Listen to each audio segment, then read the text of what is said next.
Welcome to another episode of Behind the Dreamers. I'm Jennifer Loading, and we are talking to the achievers, the creators, the magic makers, and the dreamers. These are our friends, these are your friends, and they are living the extraordinary. Today's episode is brought to you by Walt Mills Photography. If you are a creator needing post-production, consultation, or promotion, Walt Mills is your guy. Whether short films, YouTube production, photography work, or a new headshot, he can help you find a solution to match your needs. To learn more about Walt and his work, go to photosbywalt.com. We also want to give a shout out to our friends Chris Clow over at Upbeat Media Productions. If you're in need of turnkey special event production, Clow is your go-to. You can learn more about him and his work at upbeatmediapro.com. All right, we're super excited to welcome our guest to the show today, Raquel Silva. I'm so excited to have her here. She is the owner of Sweet Joy Bites. Raquel was born in Brazil and moved to Texas at the age of 2. Born one of 7 children, she was raised hearing, whatever you do, do it well. She says it's no surprise we've all grown to be driven and devoted to working hard and doing a job well done. In December of this past year, after having worked in corporate, Raquel said she decided to leave the airline industry where she had worked as an executive liaison and build her business from the ground up. Raquel's vision for Sweet Joy Bites is to create a gourmet product that honors her roots, but also uses flavors and trends that the American palate would be excited to try. Raquel blends the traditional process of making Brazilian truffles and adds them with well-known ingredients to the American palate to develop exciting and trendy flavor profiles for each truffle. Welcome to the show, Raquel. Super excited to have you here today. Oh, yes. Thank you. My pleasure to be here. Thank you for having me. Don't you like that intro? Yes.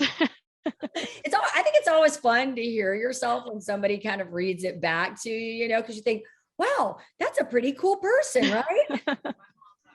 We used to joke that when my co-host was on here, that was my favorite part of the whole podcast is reading the bios. And I'm like, hey, if you need any like MC to introduce you anywhere, I'm your person for that. Hey.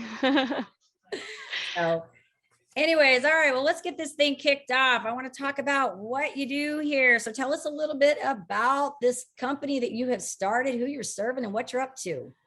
Oh my goodness. Yes, it's been quite a journey. We're super excited to where we are, where we're going. So happy to share. So we are Sweet Joy Bites. We specialize in gourmet chocolate truffles.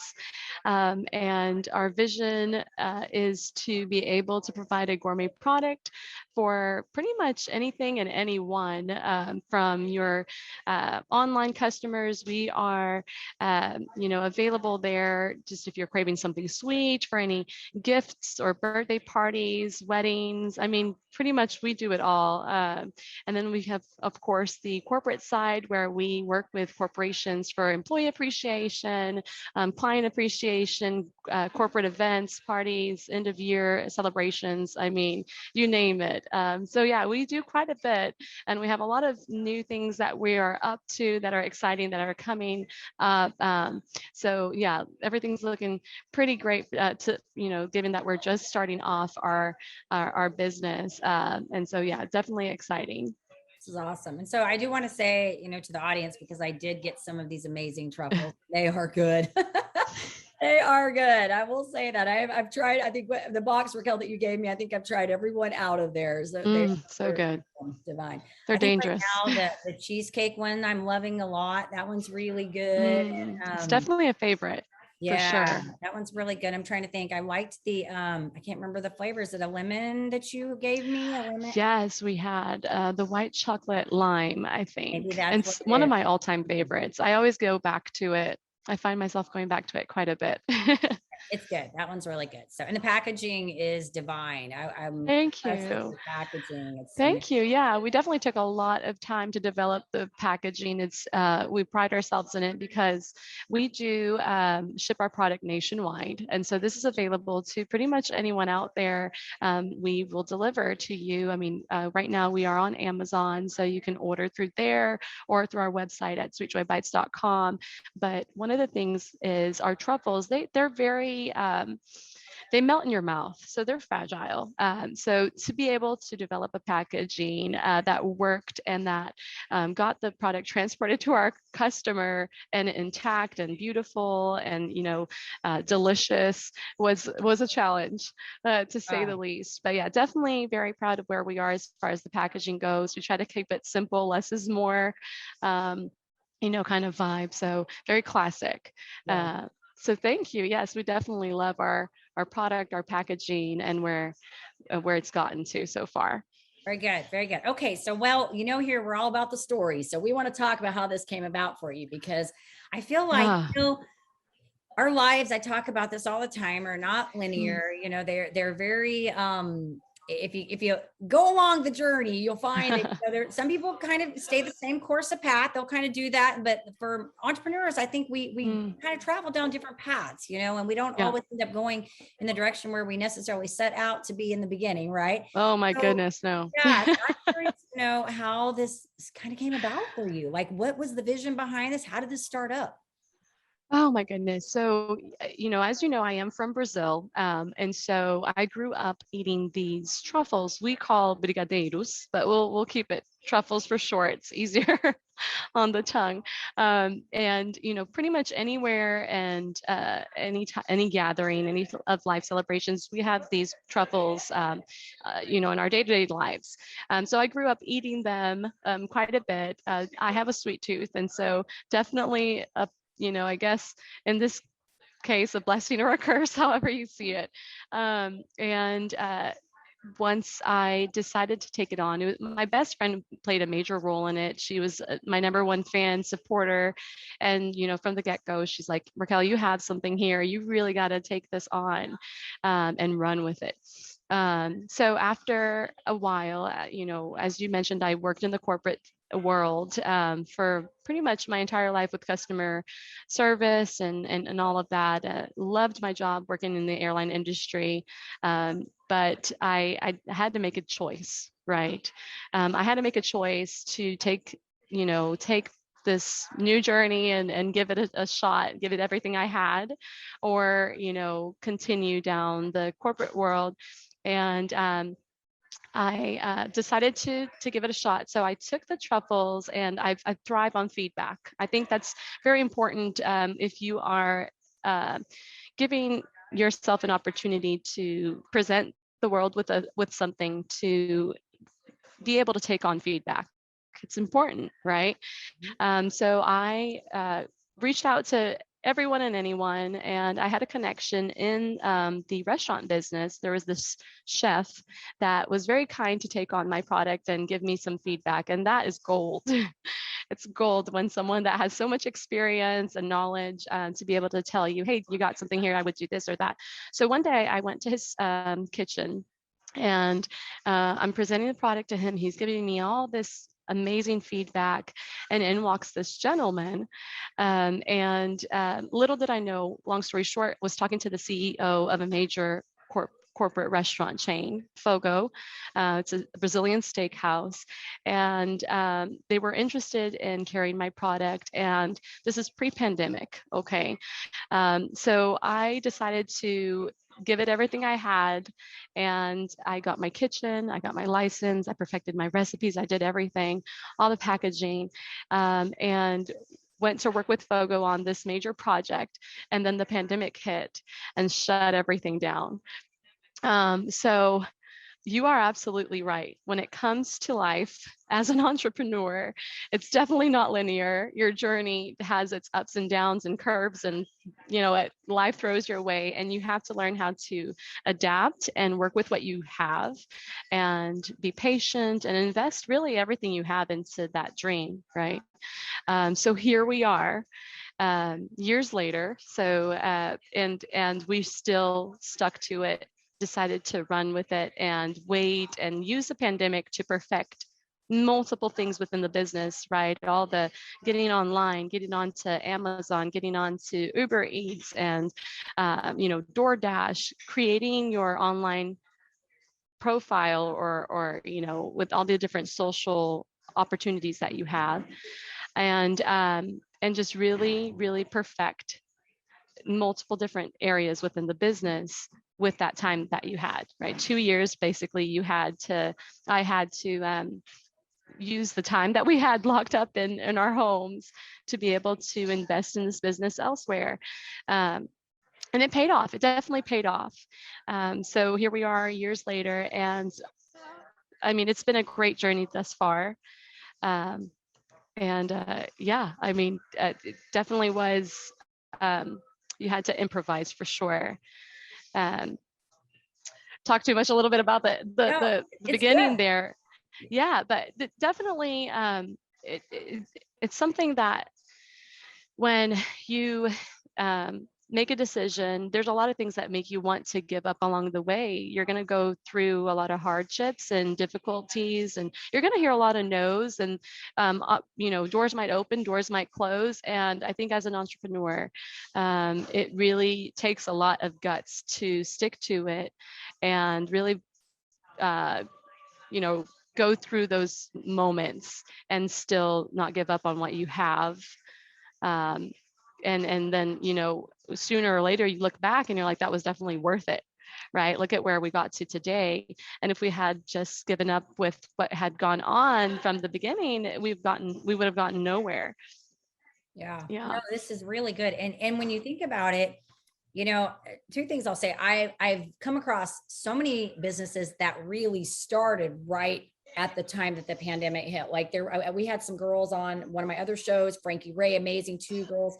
They do leather, these amazing leather handbags. They're almost like retro bags. They have a title for it. I don't even know what it is, but they have a name for it. It's almost like they bring these retro bags back up to the future, but they're so amazing. And they started right when this hit.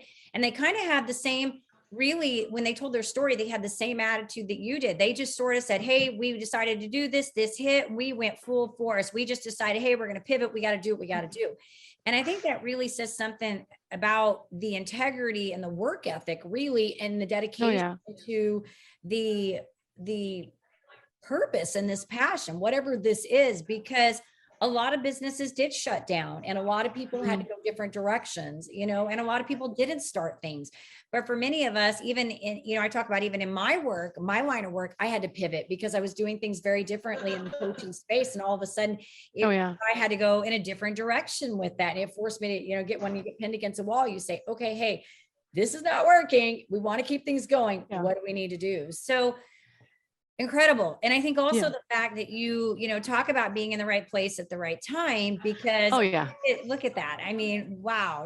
How you think about things like that. I don't believe in luck. I think people put themselves in the right places because they do the right things. Right? Oh, absolutely. It's all about, you talked about life's journey, and life throws really great opportunities at you. And it's about being in the right place at the right time, being prepared and saying yes to opportunities. A lot of times, I mean, going back to Fogo, when the CEO looked at me and said, tell me about your business, tell me about it, your product, who are you guys, how many people work for you? And I had the opportunity there to be afraid of saying, oh, it's just me, or, oh no, this is really way too big, or, make up 100 different excuses to something. But to be able to say, no, I'm absolutely capable of doing this, and I do want to take this opportunity, and whatever we need to do, we're going to make it happen attitude. And this is not too big for me. And I think a lot of times our mindset, we belittle our capacity, we belittle our reach, or what we're able, or to take on, and then we shut down doors that we had open for ourselves just by fear alone. And so I decided to, from the very beginning, think big and never say no to any opportunity, and always be able, and I'll figure it out along the way. Just give it everything you have. Everything's a learning opportunity. And you are able to do it. And I think, of course, having a good product, not ever compromising on your quality, your ingredients, your, whatever it is that you do, like my father would say, do it well, right? And that alone is, that's already a win, right? For whatever it is that you're doing. And then from there, just take everything as a learning opportunity and run with it. I mean, gosh, I've heard multiple stories from other entrepreneur friends of mine, where in the beginning it was a wreck. Sure. Things, as far as packaging, for example, the first packages that I sent over, we sent it all over the US, to New York, to, Colorado, to Florida. And my friends would record my product arriving, opening the packaging. It was a disaster. I'm like, oh my God, what am I going to do? And so, just not being afraid to fail. Fail is not necessarily a bad thing. It comes with great, opportunity to perfect and to better yourself, your product, your company, whatever. It's Yep. always a good opportunity. Ooh, mic drop. Yeah. Absolutely. I think accepting failure as part of your process is probably, I want to say, maybe the single-handedly most important thing that you can take on when you embark on this journey, because I think so many people, and I've worked with so many, starting out entrepreneurs when I was building teams, and, really we would have to have this whole conversation about this whole commitment phase of, hey, you're excited right now. You're going to hit a pothole. When you hit the pothole, you're going to have to make a decision. Are you going to stop and blame other people for your inability to get where you need to be? Or are you going to recommit and recognize that you need something more to learn, And so super important. I think when you get to the place where you just assume that, it really takes the fear out, because you just know, hey, I'm going to screw up. I'm going to mess up. And it's okay. It's okay. Oh, yeah. It's like I tell people all the time, even when things like, with the podcast, and we have things that don't go our way, I don't care about the little things. If we say stupid things, I laugh about it. I used to spend hours going through my podcast and criticizing all the things I would say on the show. Oh, yeah. Why did I say that? Why did I do that? Now I just have to laugh at it. I'm like, oh, there she goes. I used to make a joke out of how I would say awesome all the time. Like that was like my word, awesome, awesome, awesome. And one day I'm finally like, Jennifer says this so many times, I'm going to make a game out of this. I'm just going to start counting how many times the show, like in an episode, I'm going to say it. The funny thing is I don't really say it very much anymore, because I kind of, it went away. But the point is you just really have to learn to embrace all of that, the good and the bad, be able to laugh at yourself, be open to learning, and just be passionate about what you have to offer, right? Oh my goodness, yes. And I mean, working with customer service my entire life, I learned something with that I really instilled into the business. There's nothing that can't be fixed. There's pretty much it's reviews, people, customers that would be maybe upset at how a product arrived, or whatever. You can always fix it if you have if you're able to listen, take in criticism, fix an error. What can I do to make it right? I mean, honestly, we live in a world it's very doable.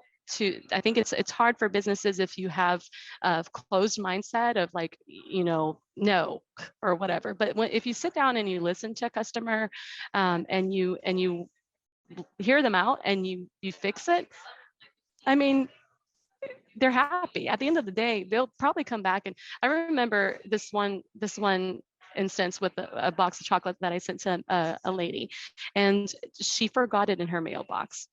We sent her a message saying, "Oh, it looks like your truffles arrived," but no acknowledgement. And then a week later, she responds, "Oh my goodness, my truffles were in my my mailbox for a week, and they're horrible." And well, I had the decision there. I could have said, "Well, we messaged you, we let you know they arrived, we delivered the product. There was no error on my end." But I was like, "Oh my goodness, that's horrible. What can we do to make it right? What can we do to fix it? Oh, I would like a refund." And I'm like, "Oh, I'll do one better. I'll send you a refund, and I'll send you a new box of chocolates." And so it's all about what do you want your company to represent? What do you want your customer or your clientele to be, how they want to feel about you, or what they want to say about you? Because really you have the opportunity to win customers for life, depending on how you go about it, whatever it is that you sell or do, right? So yeah, I mean, definitely a bonus to have worked in that industry for so long. You just gave me chills. That was so good. It's so good. And it's so important. People don't understand that. I mean, to make that decision, that call, that story you just told, to make that call, because so many people, it would have been easy to say exactly that. We emailed you, we told you they were there. That's not our problem. You left them in the mailbox, and you made a choice to say, I'm going to take this one on. It's not my problem, but I'm going to take it on because I want to keep this client. She went on to acknowledge when she got the truffles. Oh my God, these were amazing. Write me an amazing review and be a returning customer. Exactly. I mean, it's a no-brainer. Energy well spent. Energy well spent. That's all I'm gonna say.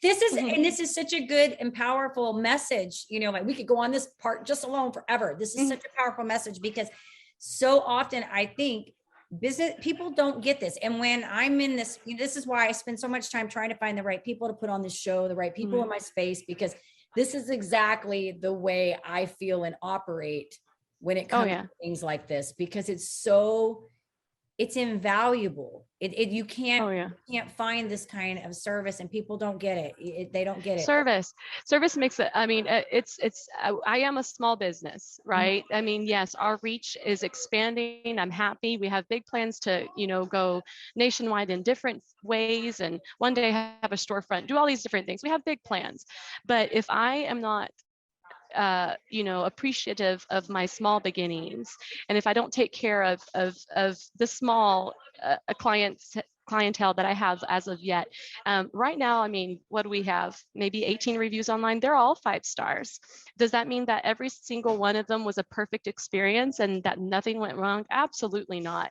But what did we do between the time they ordered to the time they got the product to after, that made the difference, that made them want to get online and write a review for you, and that it would be 5 stars. One day I might not have 200 5-star ratings. I might have, but every single one of them, you can bet yourself that I will go in and figure out what we did, what we could have done better. And so feedback and, being able to follow up with your clients, you really valuing them, because they will make you who you will be, when you're big, right? From the get-go. I mean, that's definitely something I'm very, very passionate about, for sure. Good stuff. So tell us about your flavors. How many do you have right now? And are you working on any new ones? Oh, always. I really am passionate about what I do. And I love creating different flavor profiles in the kitchen. As of right now, we have over 25 different flavors and counting. I'm always up for a challenge on, right now we have flavors such as like raspberry lemon tart, guava cheesecake, orange pistachio that has an actual orange candid pill in the center of it. And so you're going to find that a lot of our flavors are different. We were inspired by, the American palate, desserts in general that you go out and you try and you're like, oh, this is amazing. You can bet yourself I'll be trying to make a truffle out of something that I like, for sure. So yeah, definitely a lot of different flavors. Our customers have a lot of variety to choose from. Very cool. What are your top sellers? What are the ones that you feel like really... So they change from time to time. Oh, yes. So definitely top seller, guava cheesecake, creme brulee. Our raspberry lemon tart's pretty popular right now. All of our crunches do very well because you have the, the very melt in your mouth center with the crunch of the outer layer. That is always a win. It's hard to choose favorites, but yeah, those are definitely some of our top sellers for sure. Awesome. And the creme brulee is good. Divine. It is good. Yes. Divine. Trust me, I've put on 20 pounds. Yeah. If you're trying to lose weight, this is probably not the best thing, right? Yeah. Definitely no self-control. Yeah, when you got to test your stuff, it's like you got to have control. Like, right? That's how I feel. I still have your box. I'm like still pulling them out of there. I have to have control because I'm like, I don't want to eat the whole box in like one day. They're so good. They're good. But the good thing about them is they're very rich, right? And so one truffle, I mean, definitely. It gives you that, okay, I'm good for a little while, and then it definitely go back for more, for sure, because they're addicting. But yeah, our flavors are, I love them. I love our flavors. That's awesome.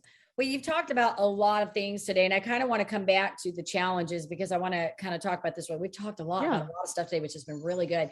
Because as you've said, kind of throughout this, being an entrepreneur, there's the challenges we go through, and you talked about starting in the pandemic and having to pivot.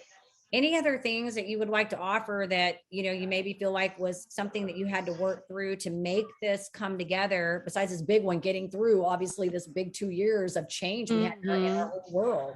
but anything else as an entrepreneur, something that you feel like, hey, this was something maybe I had to learn, I had to do differently, think differently, navigate? Yeah. I think that really, first of all, your mindset. We talked a little bit about that already. And it is discouraging when you go through the hard moments. So from the get-go, after I started to being a perfectionist that I am, it's hard because things go and don't always go as planned. You lose control of certain things. You try and you fail, multiple times on different, packaging or flavors. I mean, to develop these recipes alone was a challenge, right?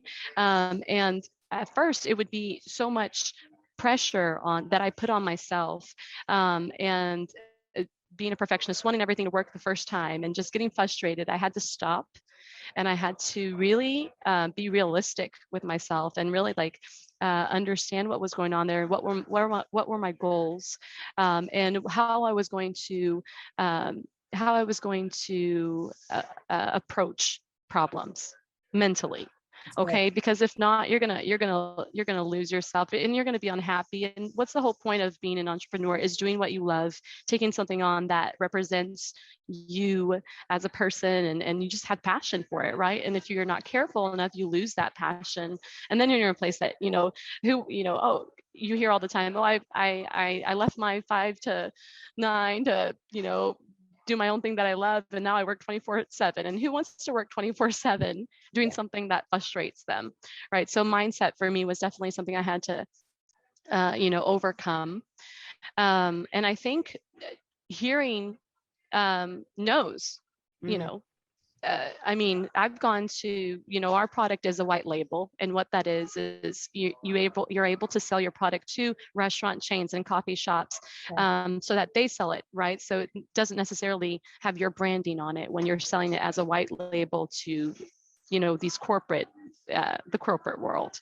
And I mean, I've gone to multiple meetings with people, coffee shop owners or restaurant owners, where they're like, oh, this is a great product, it tastes amazing, but it's just not going to work. I remember one time I literally developed 2 flavors for a coffee shop that they had requested. They loved the flavors. All of a sudden they ghosted. They didn't return, phone calls. They didn't return. And this was after oh, can you create this? Can you create? Oh, we love it. It's great. We just need this one more thing. Okay, we're ready to launch. And then all of a sudden ghosted. I mean, to hear those no's, to hear that opportunity close, to not get closure as to why. Yeah. I mean, it was frustrating. But then what I decided to do is see the value and value my product, see the value in my product. And it's okay if not everybody is going to take on that product. It doesn't mean anything about my product. It just meant it wasn't a good fit for that particular place, or maybe it was out of their price range, or maybe when they're reselling the product. So there's so many different things.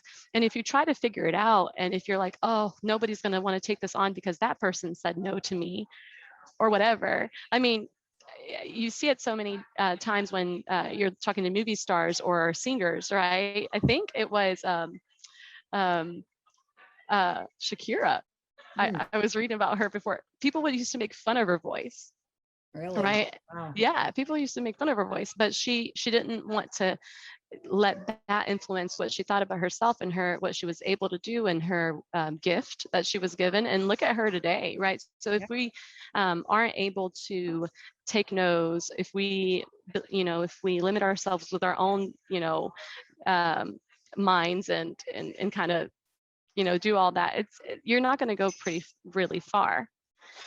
You're not going to. So there's, oh my goodness, we can go on about this as well. Right? I mean, yes. There's so many different things. I think you hit the really main thing, is because it all really comes back to the mindset. And I think the difference is that, I always talk about, we have to develop inward, outward, because really how we show up in one area of our life is how we show up in all areas of life. And so we have to develop inwardly in order to run an effective business. And so the mindset is important. And I really think, you can learn all the hacks and the techniques. I was in customer service. I can book, I can close, I can sell, I can do all the market, all those things. But really, when I was in the industry that I was in, I spent 20 21 years in the same industry. And I will tell you, probably 18 of those years, I went through formality of learning all the technical things about it. And when I really started going inward and really working on me as the individual and developing my mindset and learning that this is really no longer about somebody doesn't want your product. It has nothing to do with you. It's just not the right fit.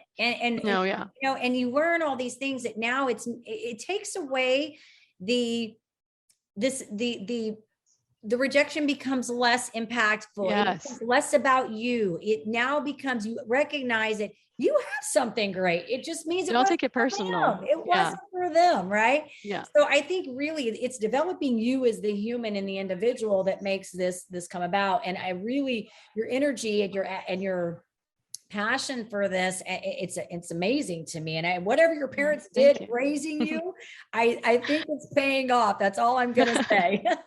Because you've got a lot of Thank great you. tenacity and grit and just really this right headspace for going through this. But I will say, coming from, you know, corporate to entrepreneur, it is a different headspace. I'm not saying you don't have, you don't use your mind at all in that space, but it's different because you're used to someone saying, these are the things you have to do. This is how you have to show up. And all of a sudden it goes to, now I'm responsible for my 8 to You 5. do everything. And you wear all the hats, right? You become Yeah. the CEO, the marketer, the seller, you know, Everything. the preparer, the packager, the buyer, you're doing all the hats, you know, but you're doing the right thing. And I love your attitude in this and your energy. I just think it's amazing. I'm excited to see where this develops, like how this, you know, goes the next year forward with you. Oh yeah. Oh, absolutely. We are as well. Great things. Okay. So I got to ask you my fun question. I love this one. It's my word question because I just think it's so much fun. If you were to sum you up in one word, what's your word? One word. I think it would be driven. Driven. Yeah. Definitely driven. I love that word. I love it. What were you going to add to that? I know you had something you wanted to say. Oh my goodness. Yeah. Well, I was going to say too, I know we were talking about, you know, what you think as far as our necessities and what you overcome or you know whatnot. I did want to add as well, one of the main things that really got me to where I am today, and that will definitely continue to shape how the company takes off in the future is you know, getting close to people that are good mentors for you and networking. If I could leave those two little nuggets for anyone out there that are, you know, either already has your own business or you're starting to thinking about opening up your own business and kind of going on that journey. It's a long one, but you know, if you really look around and see the people around you that are successful and what they do, and you know, and you kind of glue onto them and kind of take in everything they have to offer you. And then if you go out there, get your name out there and not be shy to make new relationships and just, you know, hand out your business card and be really passionate about what you're offering. You know, I go to networking events almost on a weekly basis to meet new people. That's exactly how we met. Yeah. And to be able to bring your product, have people try your product, put a face to the product and all that. Those two things really do open up a lot of doors for people, for sure. Sharing that. I didn't even have to ask that question because you answered it for me before I even said that. So thank you. No, I think that's great advice. I would agree with you on that 100%. You know, I always say if you're stuck in your business at any point, it probably means that you need to meet somebody else. Somebody else needs to open. And generally, I find that, you know, in my own world, when I'm in struggling, maybe I'm, you know, not feeling like things are going quite as smoothly as I'd like them, or I'm just not moving quite in the direction. It usually means I'm not talking to enough people. I need to get out the door. I need to start getting more people because I get ideas. And sometimes somebody in the industry will say something to me. It has nothing to do with my business line, but they say something to me that sparks an idea. And then I go home and I'm like, never quite thought of it like that, or never really, you know, quite thought of that. Oh my goodness. Yeah. And you're always going to reap the benefit of someone remembering who you are and saying, I know a girl that does this, or I know a guy that does this, and reach back out to you, or, hey, I want to introduce you to someone. I mean, oh my goodness, the possibilities are endless when it comes to networking. Definitely a must-have for any business owner. I agree with you. Okay, well, this has been awesome, Raquel. You're amazing. I want to do some fun questions before we end Oh, this let's do show. it. I feel like you and I could talk forever and ever, and our people are just going to get like tired of hearing us at some point. But you have some great words of wisdom, and I think you're doing Thank you. incredible things. Like I said, I'm excited to see where all this goes. But we got to do some rapid fire here. Yes, So, let's do super it. fun, not serious questions, right? Okay. My favorite part of the show, because I find out a lot of fun things about people in this part, So, all right, let's do this. Okay. Favorite guilty pleasure besides your amazing truffles? She's like truffle one, truffle two, truffle three. Oh my goodness. Let's see. I love cheesecake. Me too. Oh my goodness. I love going to Cheesecake Factory and trying all this. I can eat a whole piece all by myself. Do you like just cheesecake by itself, or do you like it with like fruit on it, or My favorite is the recess one. I love peanut butter. I love peanut So butter. good. Chocolate. Can you eat it? Can you eat peanut butter out of the jar? Like I about almost daily have to have a spoon of peanut butter. Yes. I was really serious on my fitness journey a while back. Definitely not there anymore. I need to get back. But my guilty pleasure when I was, being fit would be like to eat the peanut butter by the spoon, so much so that my trainer was like, okay, Raquel, we need to get you off the peanut butter. It's now too heavy because you're eating too much of it. But Yeah, too much of it. Yeah, it's good, too much of it after a while, because there's, and it's healthy fats, but too much of anything, like too much fat, in a period of time can be too much. But I'm the same way. I buy the natural peanut butter. You have to like stir it, put it in the stir fridge. it with a little, Yeah, but I can stir totally, and then I'll be like, I need one more. Like get a new spoon, stick it back on the peanut so butter, good. one more. Love peanut butter. Love peanut butter. Yes, that's fun. All right, favorite destination spot that you've traveled to? Oh, this is an easy one for me. Thailand. We went to Japan and then to Thailand. The best food. Oh my God, it's so beautiful. The water is like crystal clear. The people are amazing. I mean, everything about it. We had a lot of fun, and I want to go back. It's definitely worth the long the long flight for sure. Yeah. And how long is the flight to get there from here? I think it was a total of 23 hours with flying, here to Japan and then from Japan to Thailand. Okay. Yeah. You're was pretty much having a sleepover on the flight. I remember on the flight, we would watch movies, eat, sleep, wake up and still not there. Like watch movie again. Oh my God, it's still not there. Longer? Oh, it was long. Definitely don't do it with kids. But if you're going out with your girlfriends or significant other, definitely worth the trip. Gotcha. All right, favorite or not favorite, let's do this. First concert you ever attended? First concert was U2 concert. Wouldn't have been any other way. Big fan. And Muse opened up for them when they were nobodies at then. And I was like, oh my God, who's this? Who are these guys? They're amazing. It was a lot of fun. I loved it. Muse, and I still have a U2 album at my house. They never get old. Yeah, they're amazing. I love their music. Yeah. Awesome. Very cool. All right. And then, I want to ask this question. This will be fun. If you could be any superhero or character for a day, what would you pick? My goodness.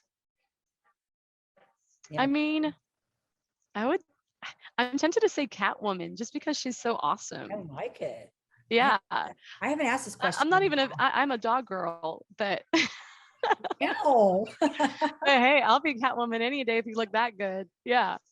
I'm thinking about Michelle Pfeiffer right now in one of the old Batman movies. Isn't she like the Catwoman in like one of the older ones or something? So yeah.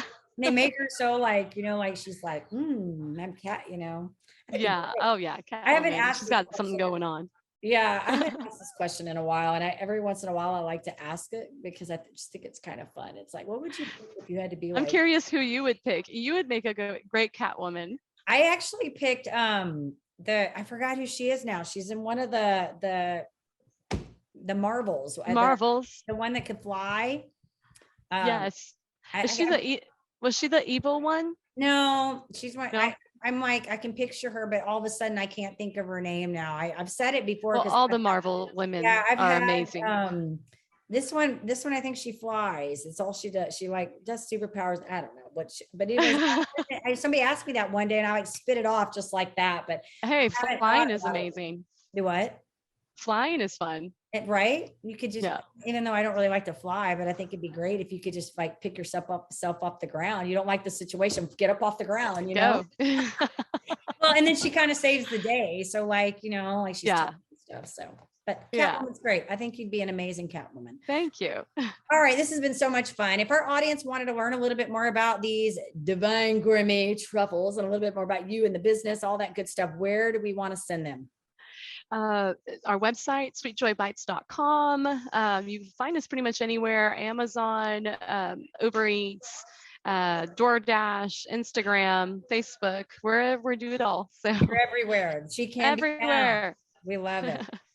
All right. Well, we do want to say to our listeners, of course, if you enjoy our show, please be sure you give us a rating, both on iTunes, Facebook, because we can't do this without you, and hit that subscribe button on the YouTube. And with that, we want to leave you with a final thought. In order to live the extraordinary, you must start, and every start begins with a decision. You guys take care, be safe, and be kind to one another. We will see you next time.